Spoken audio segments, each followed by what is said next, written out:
1절에 하나님이 노아와 방주에 있는 들짐승과 가축을 기억하셨다. 기억하셨다. 이제 홍수가 일어나서 세상이 다 덮은 지 한 달, 두 달, 세 달, 네 달, 다섯 달이 막 지나갑니다. 방주만 물 위에 덩그러니 떠 있고 시간이 흐르고 지나갑니다. 성경은 거기에 대해서 아무 말 없고 그냥 하나님이 노아와 방주에 있는 모든 들짐승과 가축을 기억하셨다. 우리가 이제 하나님의 그 자녀가 되고 구원받아 하나님의 자녀가 되고 이제 성경에 보면 하나님께서 우리의 목자가 되고 푸른 초장 실 많은 물가로 인도하시고 우리와 영원히 함께 하시고 도와주시고 지켜주시고 보호하신다. 그렇지만은 우리 인생길에 만난 어려움과 문제와 일들이 풀리지 않을 때가 있어요. 사건도 해결이 되지 않고 병도 낫지 않고 답답한 일이 지속될 때가 참 많습니다.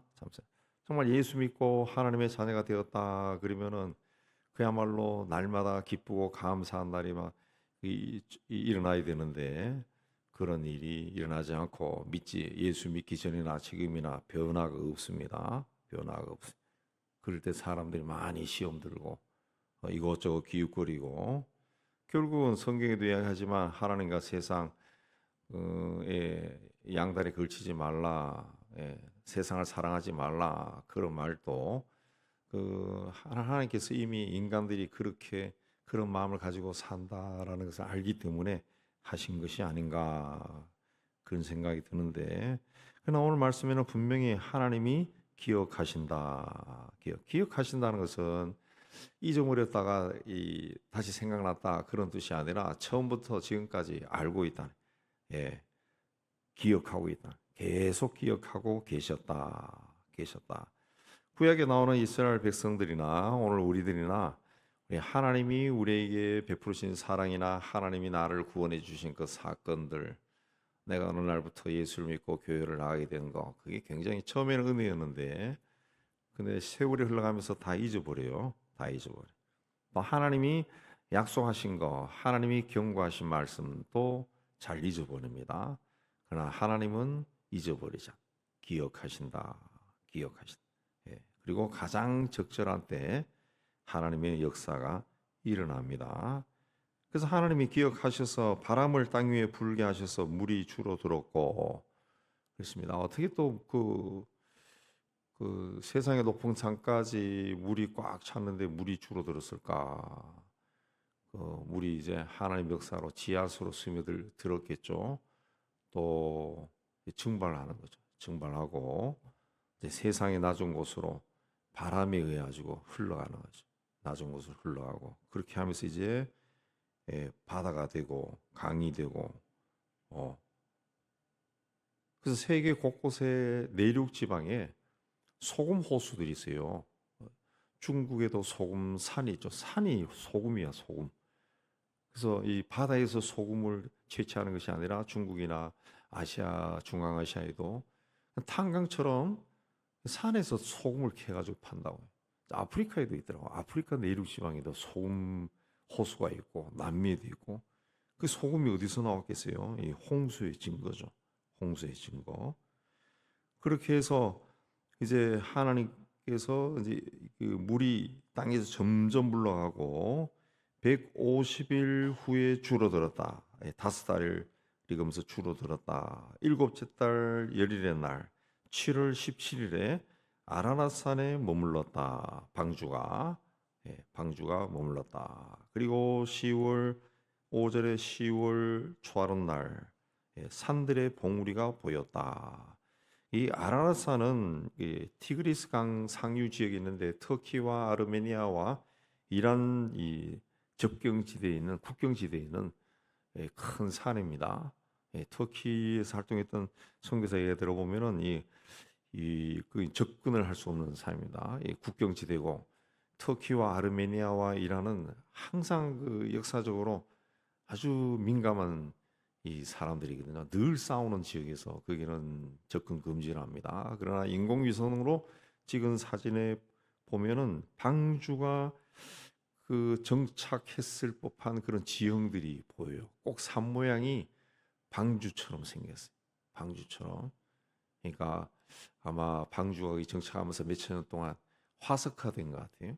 큰 배가 배 산에 정착하면서 화석화처럼 정말 저도 사진 봤는데 정말 방주처럼 생겼어요. 그리고 그 학자들의 조사에 가면 그 산에서 사람들이 오래된 나무들을 가지고 와서 땔감으로 사용하는 그런 일들이 있다는 거죠.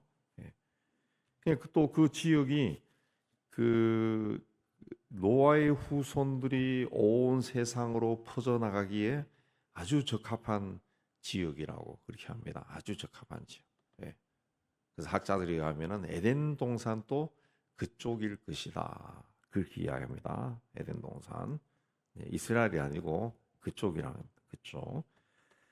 자, 방주가 망망대해를 한없이 떠돌아다니는 것처럼 보였지만은 하나님께서 가장 적절한 곳에 하나님의 때에 정착하게 하신 겁니다. 그리고 이제 문이 열려서 창문이 열린 거예요.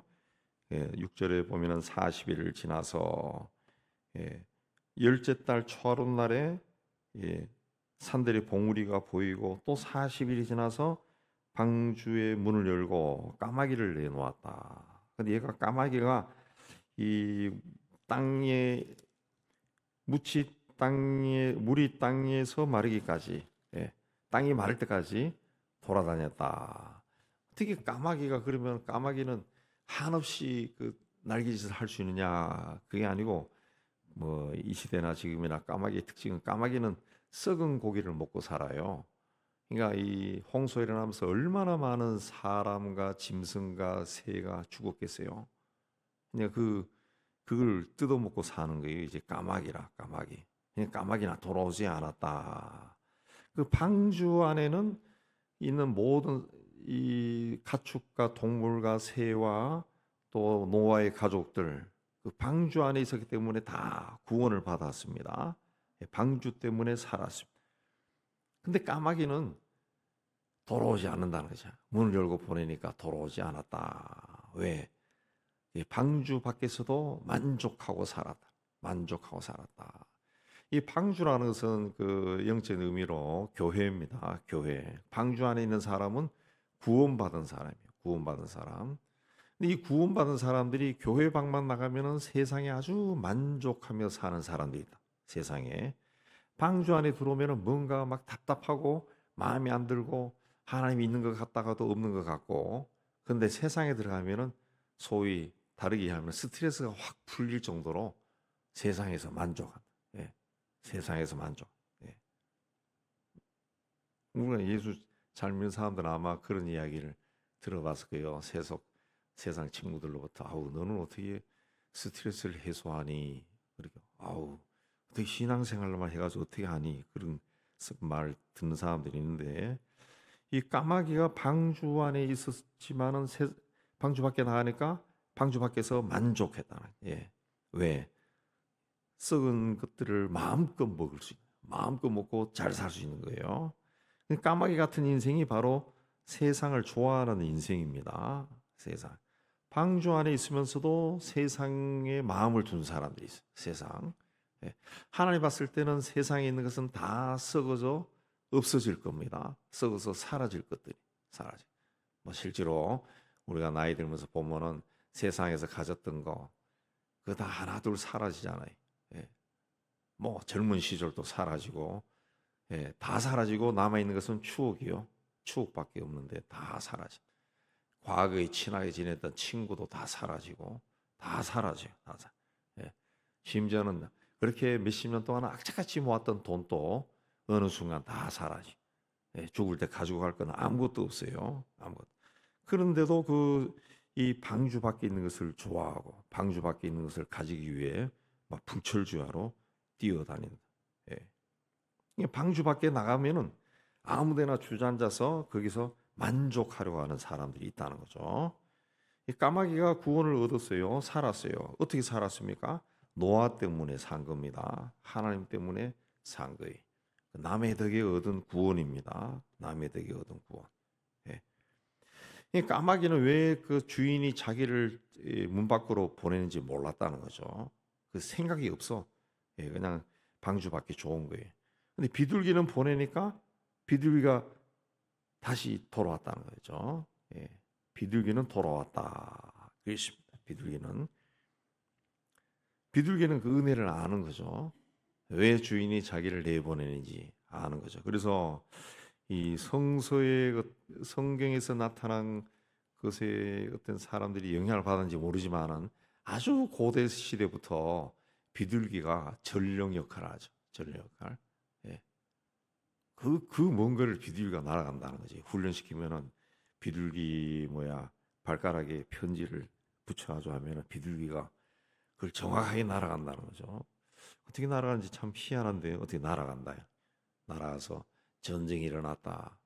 뭐 옛날에 무선이 없으니까 비둘기가 그 메신저 역할을 했다는 거죠. 했다는 거죠. 비둘기는 자기 주인이 뭘 원하는지 안다는 거예요. 안다는. 예.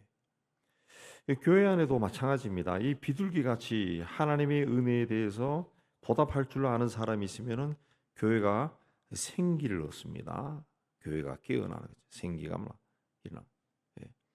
비둘기 같은 신자가 이 새 입을 물어오느냐, 새 입을 물어오느냐. 이 따라서 이제 교회가 막 일어나고 기쁨이 넘치고 막 그런 거죠. 예. 방주로 인해서 구원받은 것에 감사하는 사람, 하나님의 은혜를 깨달은 사람, 그 은혜에 보답하려고 노력하는 사람, 이런 사람들이 비둘기 같은 신자입니다. 까마귀는 창문 밖으로 나가서 아무데나 주저앉아서 거기서 만족하고 그냥 살아버려요. 그러나 비둘기는 깨끗한 곳에 발을 딛고, 예, 그리고 주인이 원하는 것이 무엇인지 알고 돌아왔다는 거죠.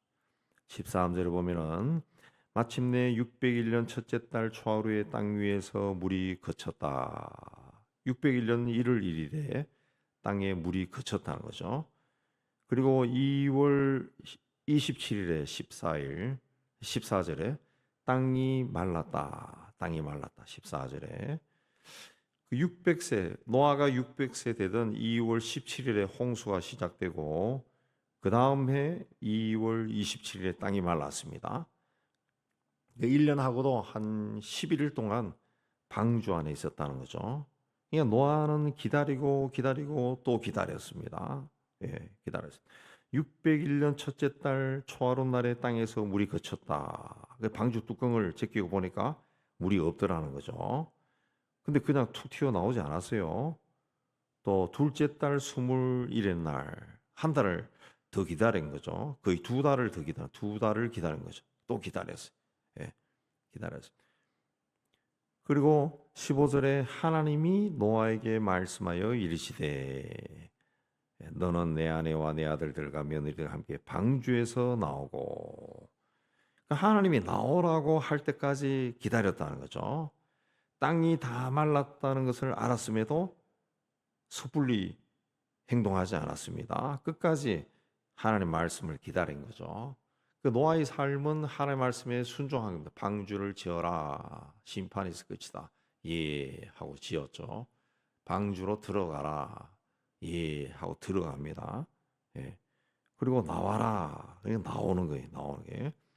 노아의 믿음은 하나님의 때를 끝까지 기다리는 겁니다. 하나님께서 말씀하시고 보여주실 때까지, 하라고 하실 때까지 기다렸다는 거죠. 이게 신앙이라는 것이 그겁니다. 신앙이라는 것은 내가 믿습니다 해서 하는 것이 신앙이 아니고 하나님이 하라고 하실 때까지 기다리는 것이 신앙입니다. 그래서 신앙이라고 하는 말 자체도 바라보고 믿는다는 거죠. 예, 앙이죠, 앙. 바라볼 앙자죠. 그러니까 하나님 위에 있는 하나님을 바라보면서 믿는다. 말씀하실 때까지 믿고 기다린다는 거죠. 그래서 생물들도 땅 위의 동물, 모든 짐승과 기는 것과 모든 새도 종류대로 다 나왔다. 그랬습니다.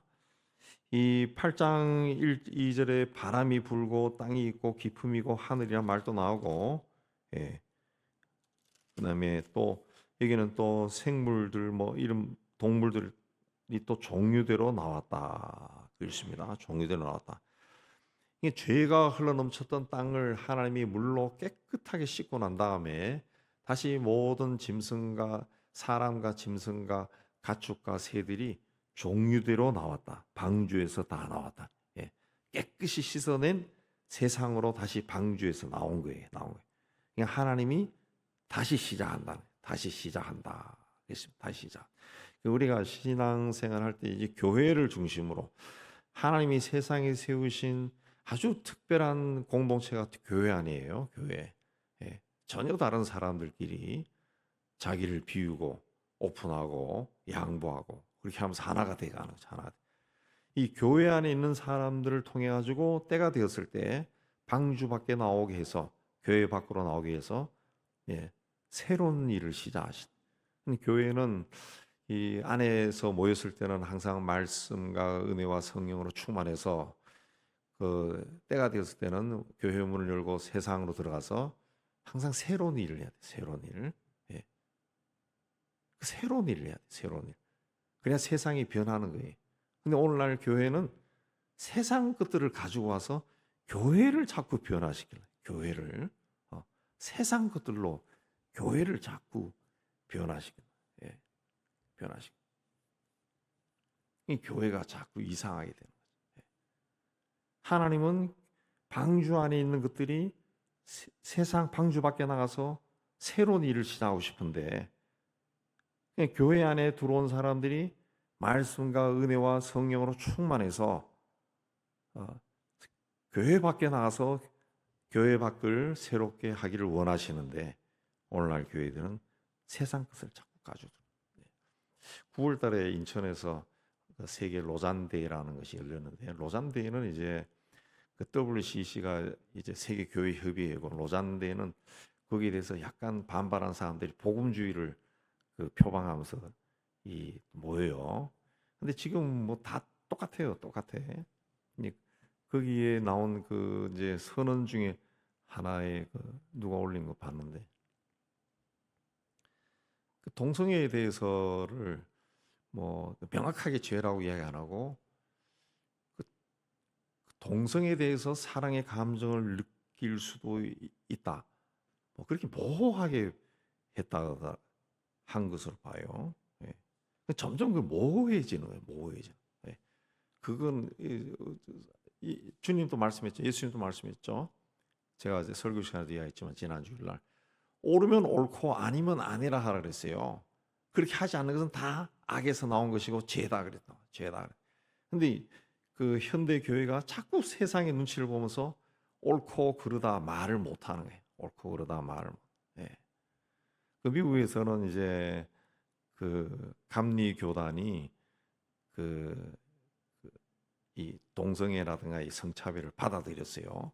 그래서 안수도 준다. 예, 동성애자들 안수도 주고 목회도 하고 하는데 그걸 이제 주로 한국 교회나 아시아 교회들이 예, 반대하죠. 반대하고 그렇게 하니까 이 감리교는 우리나라는 점점 희석되는데 예, 그래도 아직 그런 정신이 남아 있는데 감리교는 감독이 그 목회자들을 이 파면할 수 있습니다.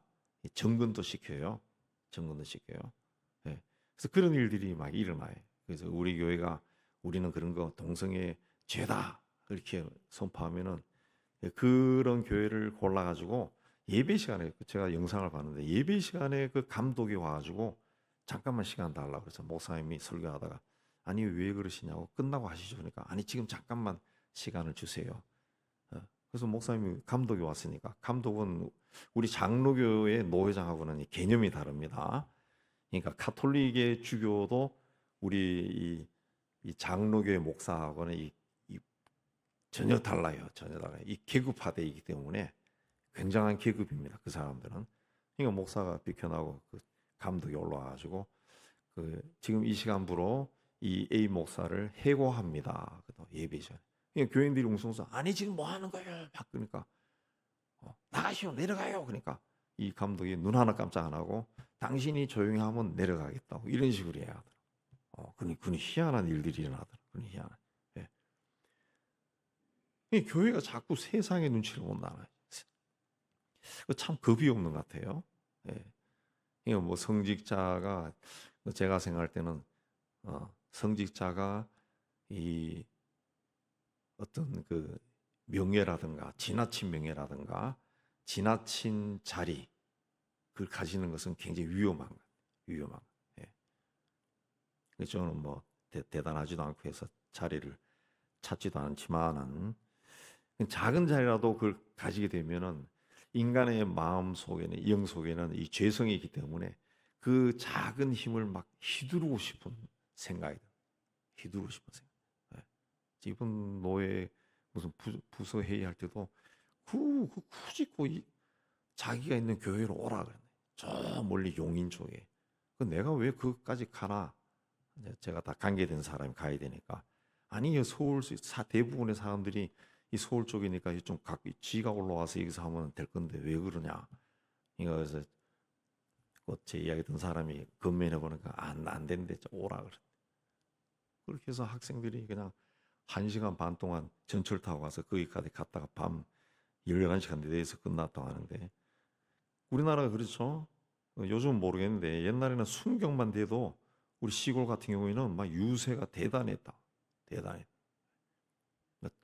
그 면사무소 서기만 돼도 막 대단했잖아요. 대단했다. 그 인간의 마음에 그게 있어요. 그 성직자도 어떤 그 계급, 특히 성공회, 정교회, 가톨릭 이런 거, 감리교 이런 거, 기타 우리 개신교단도 계급으로 느끼는 사람들이 있어요. 노회장, 총회장, 뭐 임원, 그거 되고 싶어서 막 이 돈을 엄청나게 쓰는 그런 사람들도 많아요. 많습니다. 결국은 세속화되는 겁니다. 세속화되는. 세상 것이 들어와서 교회를 자꾸 지배하게 만드는 거예요. 하나님은 교회가 방주 안에 있는 사람들, 하나님이 보호한 사람들. 그러니까 말씀에서 움직이잖아요. 하나님 말씀에 의해서 보호받은 사람들이 방주 밖에 나가서 새로운 일을 그들과 함께 시작하기를 원하는데 이제 사람들이 까마귀 같은 행동을 한다. 까마귀 같은 행동. 예. 그래서 노아가 그렇게 와서 어떻게 했습니까? 20절에 여호와께 제단을 쌓고 모든 정결한 짐승과 새 중에서 제물을 취하여 번제로 제단에 드렸다. 가장 먼저 제단을 쌓았다. 하나님께 제단을 쌓고 제물을 바쳤다. 하나님께 감사했다. 예배를 오늘로 위하면은 예배를 드렸다. 정결한 짐승으로 정결한 제물을 바치고 예배를 드렸다. 예배를 드렸다. 오늘날도 세속화 되니까 교회가 사람들이 하나님 미가서에도 나오죠. 하나님께 뭔가를 많이 바치고 물질을 바치고 봉사를 많이 하고 뭘 하고 막 심지어 내 아들을 바치고 그렇게 하면은 그 하나님이 막 기뻐 받으시고 막 복을 줄 걸로 생각한다고요. 생각. 근데 하나님은 그게 아니고 정결함으로 정결함. 그리고 우리가 예수 믿는 사람들은 좀 바보스러울 정도로 좀 정결해져야 돼. 정결. 순결하고 깨끗해야 됩니다. 깨끗해야 돼. 하나님은 죄가 있는데 가지 않습니다. 많은 기독교인들이 뭔가 해도 일이 안 풀리고 뭐 사업이 안 되고 뭐 안 되고 하는 사람들 보면은 거의 대부분 체크해 보면은 정결하지 않아. 정결하지. 뭔가 막 하기를 꿈꾸면서도 그 속에는 어떤 것도 세속적인 욕심이 까마귀 근성이 막 다 들어가지고 그걸로 한다. 근데 하나님 그걸 모르겠어요. 알지? 하나님은 독생자를 십자가에 못 박아 죽일 정도로 죄를 싫어합니다. 그러니까 죄성이 있으면 안 일어나요. 아무것도 안 일어나요. 그 성직자라 할지라도 마음에 죄를 담고 있으면 아무것도 안 일어난다. 그래서 하나님이 성경에서 가장 인간들이 원하시고 또 가장 기뻐하는 게 뭡니까? 회개라는 회개입니다. 회개. 예수께서 십자가에 죽은 것도 죄 때문에 죽은. 부활하신 것은 죄를 이긴 겁니다. 그 성경에서 이야기하는 죄와 회개입니다. 회개. 그 향기를 하나님이 받으셨다. 그리고 다시는 사람으로 땅을 저주하지 않겠다. 왜? 사람의 마음이 계획하는 것이 어려서부터 악합니다. 악합니다. 인간의 이 에게는 죄성이 유전돼 내려옵니다. 그래서 애들한테는 제가 뭐 주일날 말씀드린 것 같은데 애기들한테 구태여 안 가르쳐도 애기들도 성장하면서 애기들끼리도 싸운다고. 애기들끼리도 싸워. 예. 가르쳐 준 적이 없는데도 그 싸워 다투고 막 그래요. 애기들이 쌍둥이들끼리 쌍둥이로 태어났는데도 자기들끼리 막 다툰다고. 예. 악하다는 거죠. 그 악한 사람들을 교육을 시켜가지고 예. 그 악을 누르고 선하게 살고 세상을 향해 헌신하도록 만드는 거죠. 근데 이 교육이 망가지면은 이제 사회가 뭐 어지러지네. 우리나라가 그런 거 아니에요. 교육이 망가져. 저는 가끔 가다가 그 일본 사람들 우리는 뭐 일본 그런 막 흥분하지만은 실제로 일본을 잘하는 제 친구들 뭐 교수들 이야기를 들어보면은 일본 가면 열등감을 팍팍 느낄 정도로 일본은 우리보다 한 200년 앞서는 것 같아요. 우리나라 못 따라간다. 경제적으로 돈으로는 따라갈 수 있을지라도 그 정신 같은 못 따라간다. 그 일본 그 유튜브나 그런 데서 보면은 일본 아이들 중고등학교 아이들 생활하는 거 보면은 아유 우리나라하고는 비교가 안 돼요. 너무 부러워. 그 일본 학생들은 그 동아리 중심 활동을 굉장히 많이 한대요. 이번에 뭐 고시엔에서 뭐 야구가 한국 조선 학교가 이겼다는 해가지고 또 우리나라 우리 기자들이 너무 흥분하는데 실제로는 그 중에 한국 애가 한 명인가 한 명도 없다든가 다 없대요. 다 일본 애들이라는 거지. 야구부를 워낙 잘 대우해 주니까 그 학교를 갔을 뿐이라는 거죠. 예, 갔을 뿐인데 그 동아리 활동이 잘 돼 있다. 굉장히 잘 되어서 가지고 일본의 성인들은 다 중고등학교 다닐 때 그 동아리에 대한 기억이 굉장히 있다는 거죠. 이 동아리를 통해 가지고 그 공동체성이 형성돼 가지고 그냥 일본 사람들이 우리는 어려서부터 남을 배려하는 걸 가르쳐서 그렇다 그게 아니라 어려서부터 그런 동아리들 통해 가지고 공동체에서 자기를 희생하고 배우고 그런 걸 배운다는 거죠. 배운다는. 예. 그래서 그 일본이 단순히 미국을 흉내낸 게 아니더라. 저는 일본의 학교들마다 밴드부가 있는데 밴드부가 굉장하더라. 난 그 미국 걸 흉내낸 걸로 말하는데 그게 아니더라고요. 아, 이 밴드부가 연주도 잘하고 우리나라는 학교에 고등학교에 아마 밴드부 거의 다 사라졌을 거예요. 다 예, 대학 입시에 막 몰입하느라고 못 따라갑니다. 못 따라. 그 정신 세계는 그런 사람들이 우리보다 인구가 2배인데 예. 그러니까 정신이 자꾸 살아요. 교육이 이제 엉망이 돼가는 거죠. 교육이 엉망이 돼가지고 뭐 요새 파동 나오는 것처럼 의과대학 가면은 그냥 평생 잘 사는 걸로 생각하고 제가 영국에 있을 때 그 보면은 그 고등학교에서 수석한 애도 의대를 못 가더라고. 왜? 그 평가 시험에 그 의과대학을 그 진학하기 위해서는 우리나라 삼성그룹에 들어갈 때 시험 치는 것처럼 의대 의료계통에 종사하는 사람 들어가기 위해서는 시험을 보더라. 시험을. 예, 심리적인 그런 거예요. 정말 이 환자를 사랑하는 마음이 있느냐, 생명에 대한 사랑이 있느냐. 거기서 이 친구 자꾸 떨어지는 거예요. 자꾸 떨어져. 예. 그래서 의대 못 가는 애가 있다. 공부 못하는 애도 의대 가기도 하고 그러더라. 우리는 뭔가 잘못되어 가는 것 같아요. 교육이 막 잘못돼. 그러니까 하나님이 그래서 땅이 있을 동안에 심음과 거둠과 추위와 더위와 여름과 겨울과 낮과 밤이 쉬지 않을 것이다. 인간의 죄악이 비록 세상에 막 흘러 넘친다 할지라도 자연의 질서는 그대로 유지될 것이다. 그랬습니다. 베드로 그 서에 보면은 하나님께서 마지막 때에 그 불로 심판한다 그랬죠. 베드로후서 3장 7절에 불사르기 위해서 간수되어 있다. 하늘 그날이 되면 하늘이 불에 타서 풀어지고 물질이 뜨거운 불에 녹아질 것이다. 그렇습니다. 마지막 때는 불심판입니다. 불심판. 어저께도 말씀드렸지만은 어느 날 갑자기 환해지면 끝난 거죠. 끝난 거예요. 요새 전쟁이 나가 보세요. 다 불이죠. 불에 타서 없어진다. 다 불이. 허리케인이 불어도 그 다 터져 버리니까 불이 나더라고. 다 불이 납니다. 이제 점점 이제 종말의 때가 가까이 오고 있는 것을 우리가 보고 있는데 그걸 정말 믿음으로 받아들이냐? 이것도 또 영적으로 깨어 있어야 자꾸 그런 것이 하나님의 어떤 오고 계시는 발자국 소리를 들을 수 있는데 그렇지 않으면 먼 나라에서 일어난 전쟁으로만 느끼고 끝날 겁니다. 우리는 이 하나님의 말씀 20절에서 22절 말씀 다시 한번 깊이 생각하고 하나님의 뜻이 이루어지기를 기다리고 이 땅에 사는 동안 방주 밖에서도 하나님의 사람으로 살아서 하나님의 기쁨이 되기를 주의 이름으로 축복합니다.